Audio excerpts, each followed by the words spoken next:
예, 여러분 정말 반갑습니다. 이게 방학이 끝날 즈음 되니까 이게 또 반가운 얼굴들도 보이고 너무 반갑네요. 그 여호와 이레라는 말은 자주 들어보셨죠?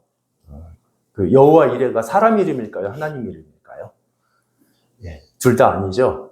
보통은 이제 여호와라는 말이 들어가니까 이제 하나님 이름일 거다 해서 어떤 분들은 이제 하나님 이름 카테고리 안에 넣기도 하는데, 이거는 이제 지명입니다. 땅 이름이에요. 그래서 14절에 보시면 이삭을 번제하려고 했던 그 장소 있죠. 거기를 아브라함이 여호와 이레라고 불렀습니다. 여호와 이레 뜻이 뭐죠? 이건 뭐 잘 아시죠? 그렇죠? 여호와의 산에서 준비될 거다, 뭐 이런 뜻이죠. 그러니까 하나님께서 우리가 필요한 것들 미리미리 이렇게 다 준비해 주신다, 뭐 그런 뜻으로 이제 많이 이해되죠. 그래서 이제 흔히 뭔가 필요했는데 딱 거기 있었어요. 아, 여호와 이레 하나님, 이제 그렇게 말하는 경우 많잖아요. 그런데 이제 여러분 어떤 면에서 보면 우리가 이 말을 일상에서 이제 편하게 쉽게 그리고 자주 이렇게 쓰는 말인데, 이 말이 생기기까지 아브라함이 겪었던 건 굉장히 큰 사건이거든요. 독자를 제물로 바치는 일이었습니다.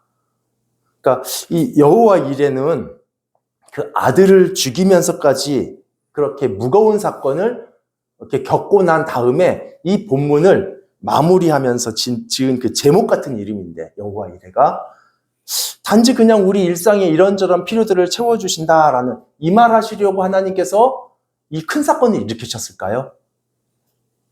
정말 이 큰 사건, 오늘 읽었잖아요, 본문. 그 핵심이 하나님께서 우리의 일상들을 책임져 주시고 채워주신다, 이거일까요? 그리고 더구나 오늘 사건에서 정말 핵심은 아브라함이 하나님께 절대적인 순종을 한 사건입니다. 그래서 그렇다면 그 땅 이름이 사실은 여호와가 아니죠. 아브라함 샤마. 그러니까 샤마가 순종하다는 뜻이니까 아브라함 샤마가 돼야 될 것 같은데 이상하게 여호와 이레예요.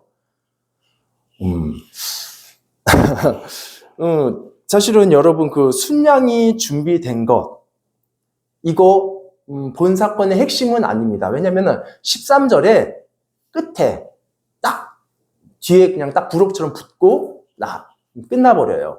짧은 얘기예요. 그리고 순양을 이삭 대신 번제로 드렸다, 이게 그 맞죠. 그런데 그렇다고 해서 순양이 없었다면 이삭을 다시 죽였어야 했던 것도 아니잖아요. 하나님께서는 이삭을 죽이지 마라 이렇게 딱 끝내놓고 마침 옆을 보니까 순양이 있어서 그것으로 번제를 드린 거거든요.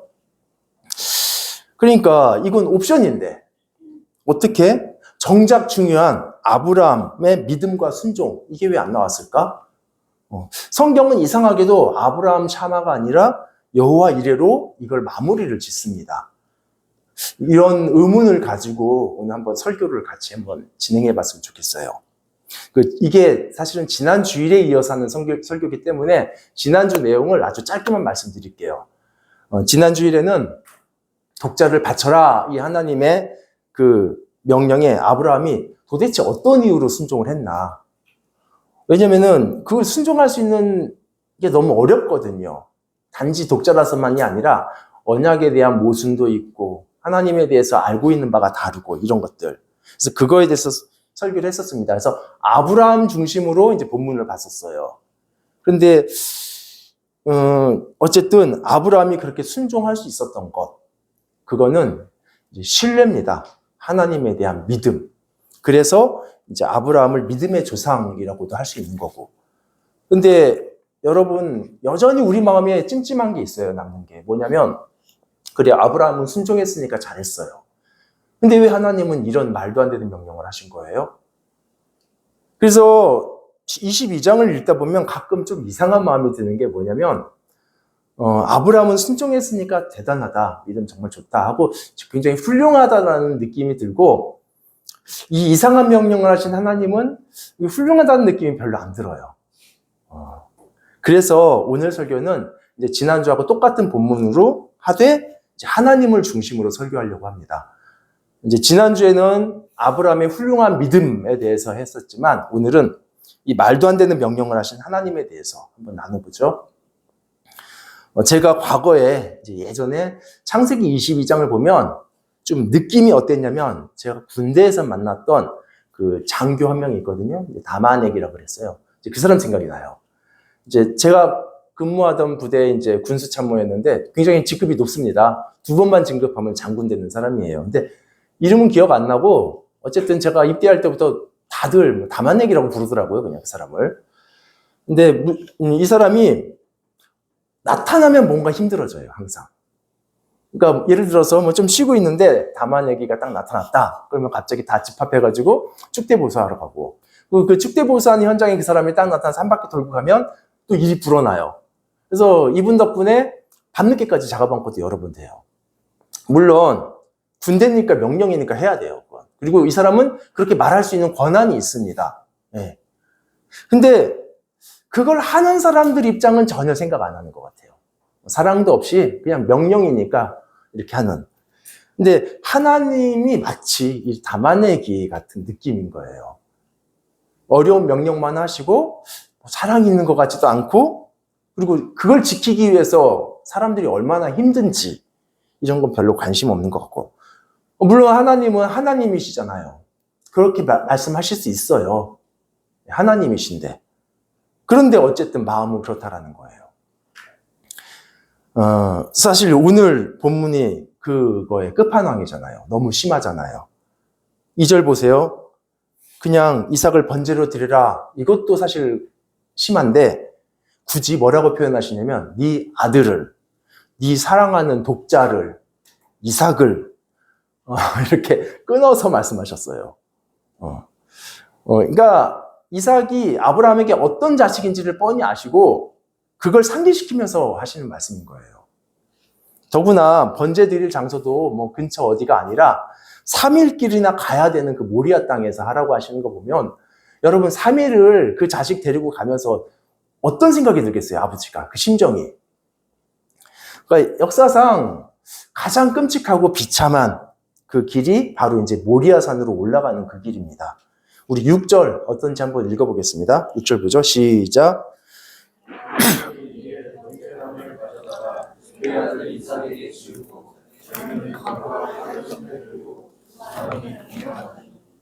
예, 아들은 자신을 제물로 태울 나무를 메고 올라갔고요.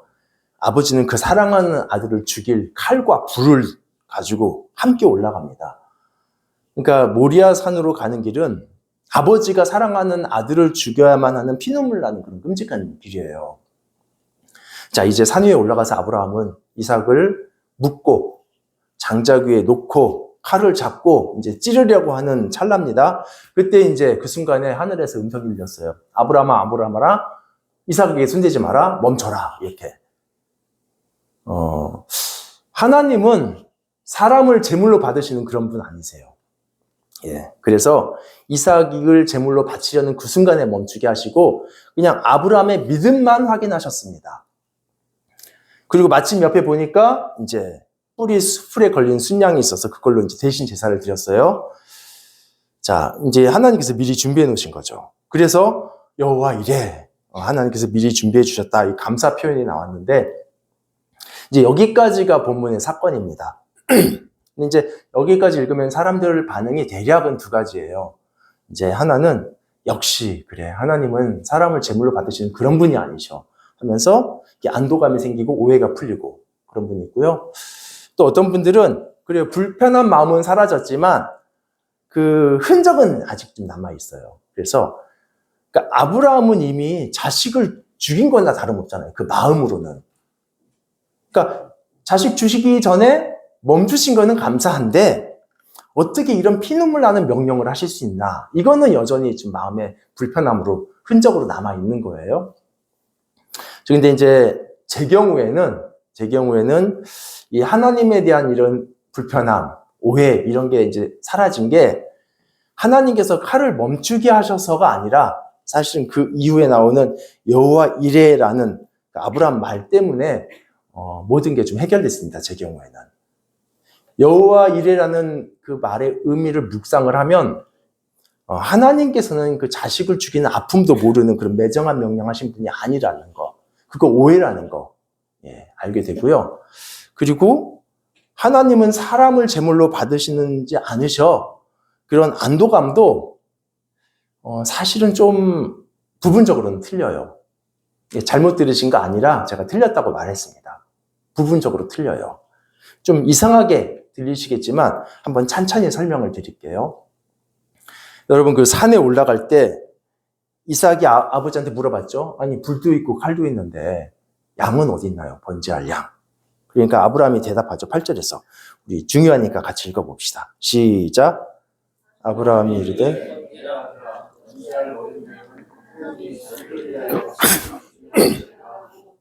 그 사람이 함께 나아가서 하나님께서 친히 양을 준비해 주실 거다. 이 말이 자칫 아브라함이 산꼭대기에 다 양이 있다라는 거 미리 알고 있었나? 이렇게 생각하실 필요 없어요. 그렇게 치면은 아브라함은 이미 답을 알고 시험 치는 거랑 똑같잖아요. 이거 어차피 있을 거야, 양. 얘 안 죽어. 이거 아니에요. 이게 이런 오해는 좀 번역의 표현 때문에 생긴 겁니다. 이 준비하시리라 이 번역은요. 원래 이르인데 이게 준비하다가 아니에요. 뜻이 준비하다라는 뜻은 없습니다. 보다예요, 보다. 이렇게. 그러니까 하나님께서 자기를 위하여 친히 보실 것이다. 이게 직역이에요. 준비랑은 상관이 없습니다. 사실 좀 이런 거 말씀드릴 때마다 제가 좀 부담이 있어요. 뭐냐면 이제 설교 중에 원어가 어떻고 또 뭐 번역이 어떻고 이렇게 할 때 좀 부담이 있는데 이렇게 말하는 게 자칫 한국어 성경은 뭐 굉장히 많이 틀린 것처럼 들려질까 봐 우려가 되고 또 한 가지는 훌륭한 분들이 번역한 이 개정 개혁을 이렇다 저렇다 판단하는 게 마치 제가 그분들보다 원어 실력이 더 뭐 뛰어난 것처럼 이렇게 느껴질까 봐 오해될까 봐 좀 그래요. 제가 원어를 평균 이상으로 공부하는 건 맞지만 능통하지는 않습니다. 그런데 제가 그 번역에 대해서 평가하고 해석하는 거는 좀 굳이 설명하자면 이런 거예요. 오늘 이렇게 반주할 때 주혜자매가 반주를 했잖아요. 근데 예를 들어서 하다가 한 군데서 탁 틀렸다고 쳐봐요. 그러면 이제 그 정도는 제 음악적 감각으로도 캐치되거든요. 그러면 제가 자매가 미스터치했다. 이것을 이렇게 캐치했다고 해서 제가 자매보다 음악적으로 더 이렇게 감각이 높을까요? 제가 반주를 더 잘하는 걸까요? 그렇지는 않아요. 제가 만약에 반주를 하면 더 엉망입니다. 사실은 이게 틀린 거 알아보는 게 더 쉬워요. 다 하는 것보다. 성경 번역도 만약에 제가 번역을 한다? 그럼 엄청나게 오류가 많이 나올 거예요.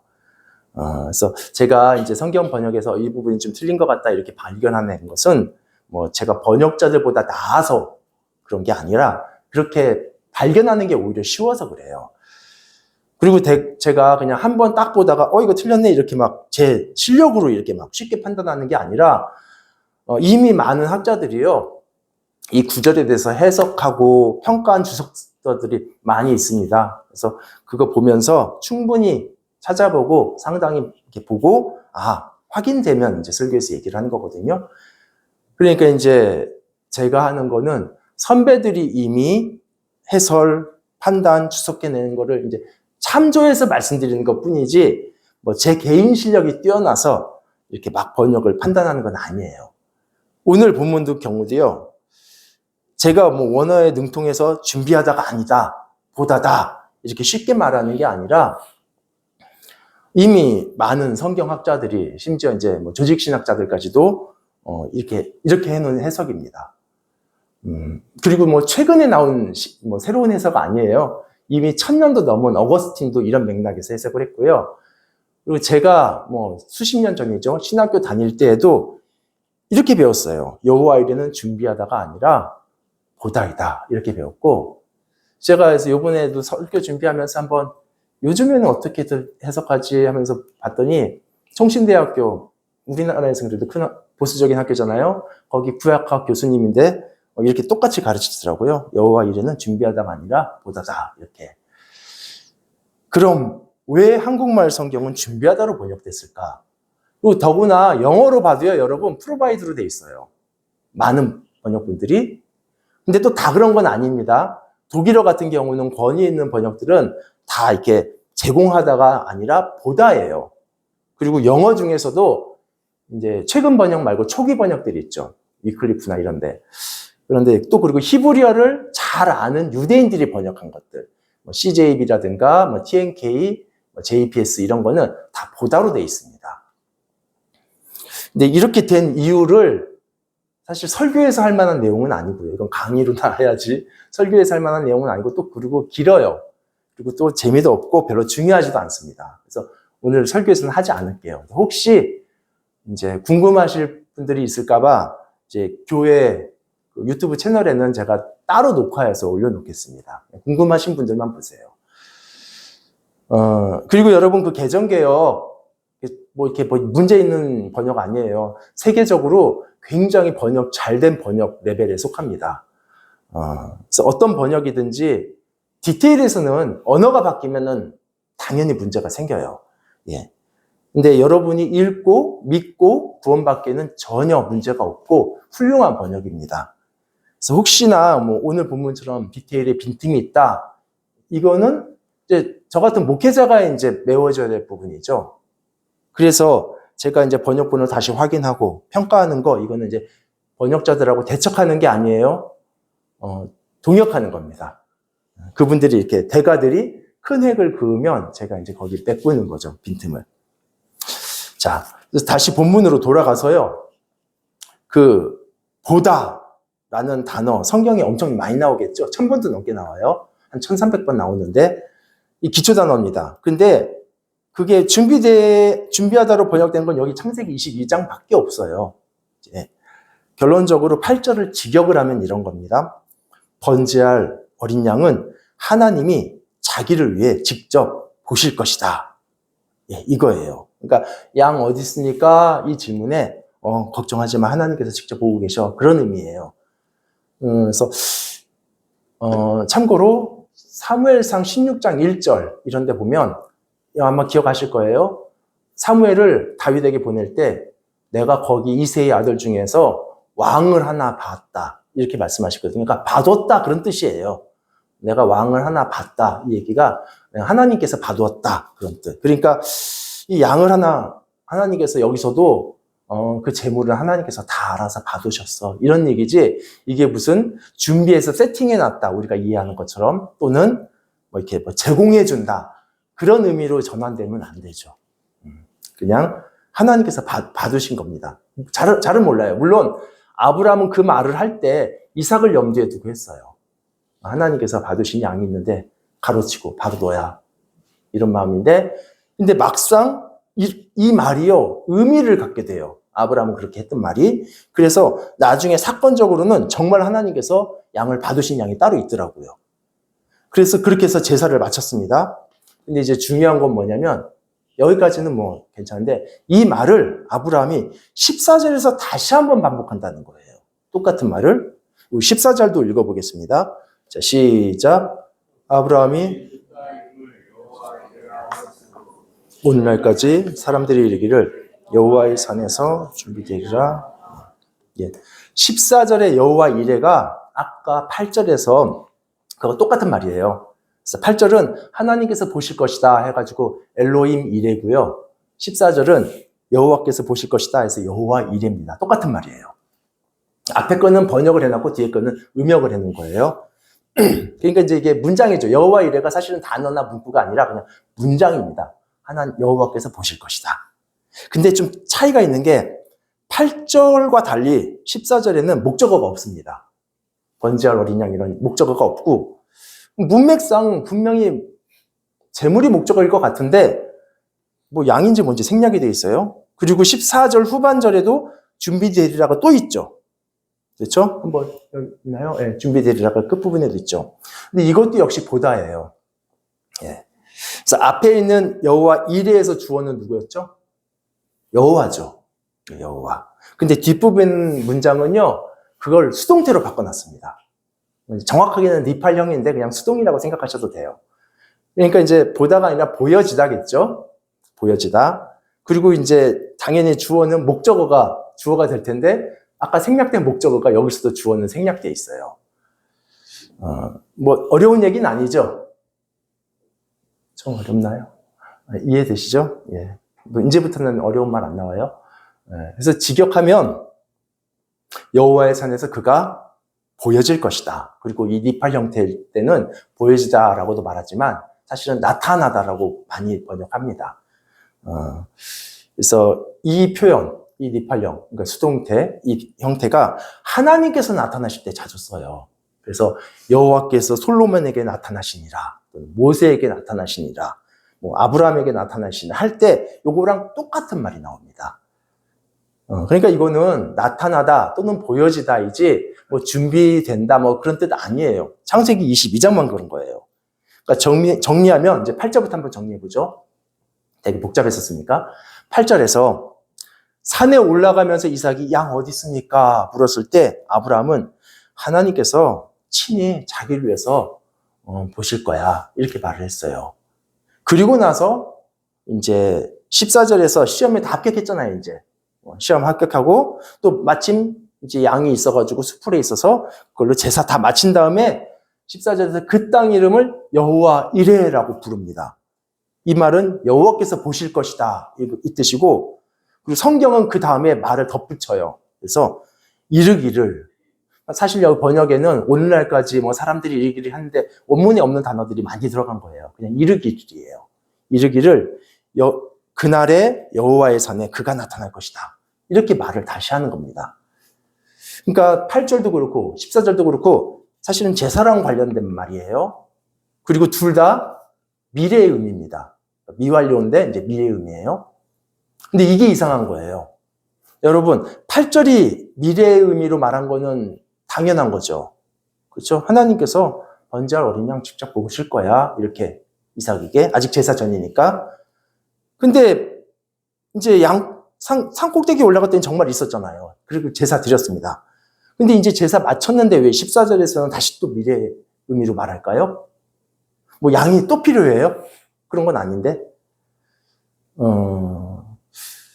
아까 말씀드린 대로 개정개혁에는 뭐 오늘날까지 사람들이 이르기를 이렇게 했지만 원에 없는 말들이 많이 끼어들었고, 이것도 직역하면 여호와 이레 해놓고 이르기를 그날에 여호와의 산에 그가 나타날 것이다. 이게 맞아요. 이 말은 어린 양을 주셔서 감사의 고백일까요? 만약에 그렇다면 미래로 말할 필요 없죠. 과거로 완료형으로 말해야 되겠죠. 그러면 후세 사람들에게 너희에게도 이런 똑같은 일들이 많이 있을 거야 이런 의미로 말했을까요? 그렇게 보기에는 아브라함 말이요 굉장히 한정적이에요. 그날에 또 장소도 여호와의 산에서 특정 시간 특정 장소를 그러니까 이걸 한정해 놓고 이걸 말하는 거거든요. 그리고 나서 그날에 어느 시점에 여호와의 산이라는 장소에서 그가 나타날 것이다라는 미래 예언을 합니다. 아브라함이 예언했다라고 하니까 조금 이상하죠. 아브라함이 선지자인가 무슨 이렇게 생각하실 텐데 여러분, 창세기에서 유일하게 선지자라고 명시된 사람이 바로 아브라함이에요. 창세기 20장 7절에 하나님께서 직접 아브라함은 선지자다 이렇게 명시하셨어요. 그 성경 전체에서, 창세기니까 성경 전체에서는 처음이겠죠. 명시된 사람으로는. 물론 에녹도 있긴 하지만 그 사람은 예언을 했다 이렇게 나오지 선지자로 명시된 건 아브라함이 처음입니다. 그러니까 여러분, 지금 아브라함은 하나님께서 이삭 대신에 순양으로 제물을 주신 것을 경험했잖아요. 그리고 그 경험과 연결해서 미래를 예언한 겁니다. 그날에 여호와의 산에 그가 나타날 것이다. 이렇게. 물론 그날 나타날 대상이 제물인 것 같긴 한데 뭐 명확하게 안 나와 있어요. 그렇죠? 생략이 돼 버려가지고. 그래서 이제 어쨌든 복잡하니까 다시 한 번만 정리를 하죠. 8절에서 이삭이 번제할 어린 양 어디 있습니까? 아브라함이 하나님께서 친히 번제할 어린 양은 보실 거다. 그리고 모리아 산에서 이제 제사를 드렸죠. 그리고 이제 그 제사로 연결되는 거예요. 아브라함이 했던 말이. 그리고 그 제사 사건과 연결해서 이제 아브라함은 그 경험과 연결해서 선지자로서 14절에 말을 하는 겁니다. 여호와 이레, 그날에 여호와의 산에 그가 나타날 것이다. 이렇게. 여기서 여호와의 산이 어딜까요? 성경에서는 신의 산을 여호와의 산이라고 부르기도 하고요. 또 이사야서나 시편에서는 예루살렘, 시온산, 예루살렘 똑같은 데죠. 거기를 이제 여호와의 산으로 부르기도 하고, 뭐 또 지금 이삭을 제사하려고 했던 이 모리아를 말하는 것 같기도 해요. 근데 우리가 역대하 3장 1절을 한번 찾아봅시다. 역대하 3장 1절. 한번 이거 PPT 바꿔주세요. 예. 역대하 3장 1절 같이 읽어볼까요? 자, 시작. 솔로몬이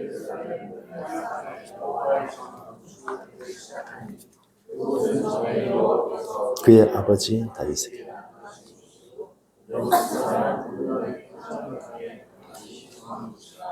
예, 그러니까 역대하를 보니까 성전이 건축된 그 예루살렘이 바로 모리아였네요. 그렇죠? 세월이 많이 흘러서 어느 날 그 창세기 22장하고 똑같은 사건이 바로 이 모리아산에서 반복됩니다. 그래서 아들은 자기가 죽을 그 나무를 메고 올라가고 아버지는 그 사랑하는 아들을 죽일 칼 들고 올라가는 사건이 성경에서 다시 한번 재현돼요. 그 산 서쪽 끝부분 쪽에 이제 튀어나온 언덕인데 그곳 이름을 이제 갈보리라고도 부르고 골고다라고도 불러요. 그래서 그 골고다까지 한 사람이 자기 죽을 나무 메고 올라가고 있고, 그리고 그 아버지는 그 제물이 될 아들을 죽일 심판의 칼을 들고 있습니다. 이 제물이 누군지 다 아시겠죠? 십자가의 예수. 하나님께서는 친히 그 사랑하는 아들, 앞에서는 뭐 목적어나 주어 다 생략돼가지고 몰랐는데 막상 보니까 그 아들을 제물로 죽이셨어요.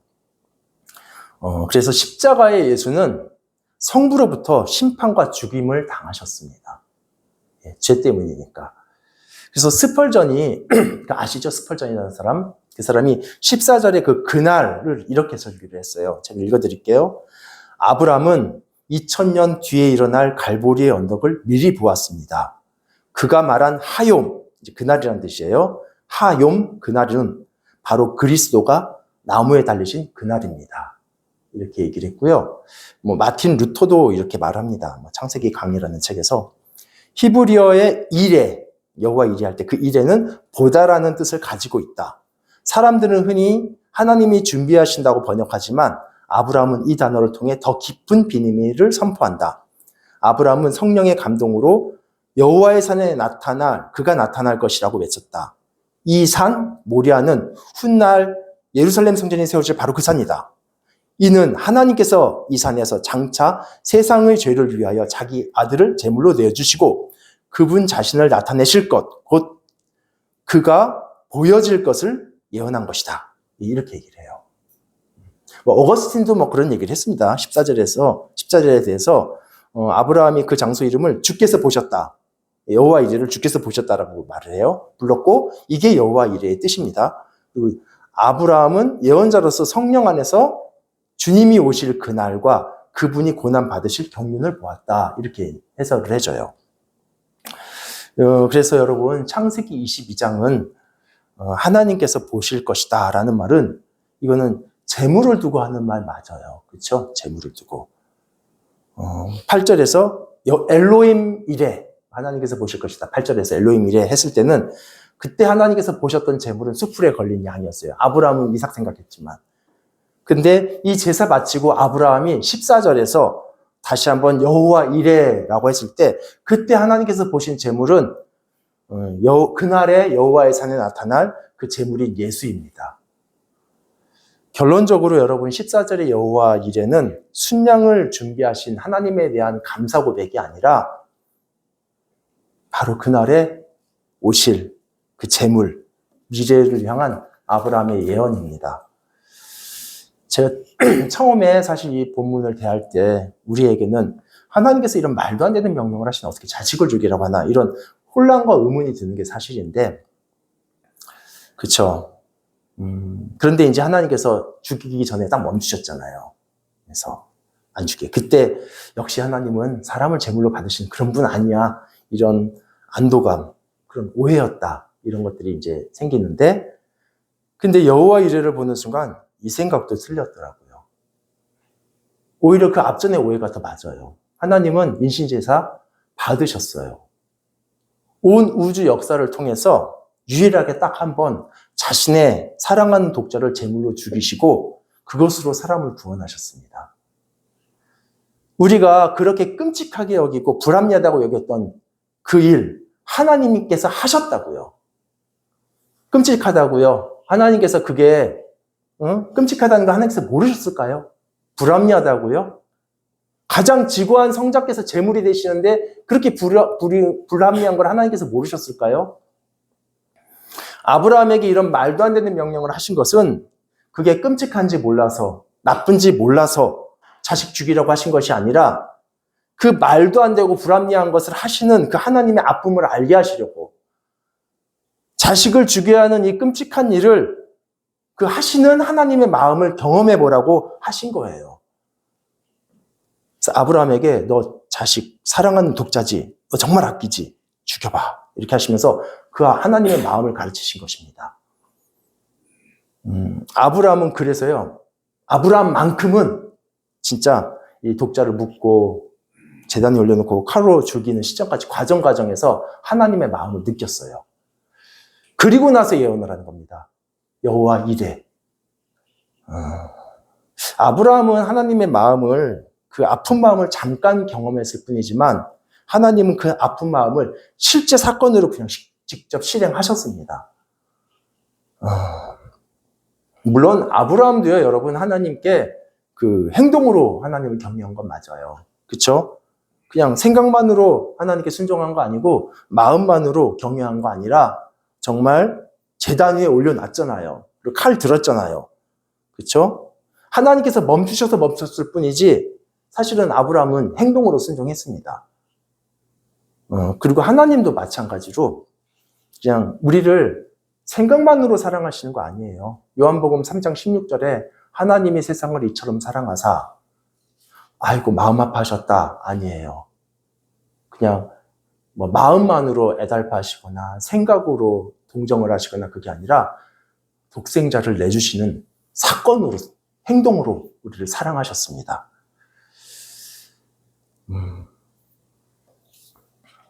그리고 아브라함의 경우는 중간에 멈추셨지만 하나님 자신의 경우에서는 멈추지 않으셨습니다.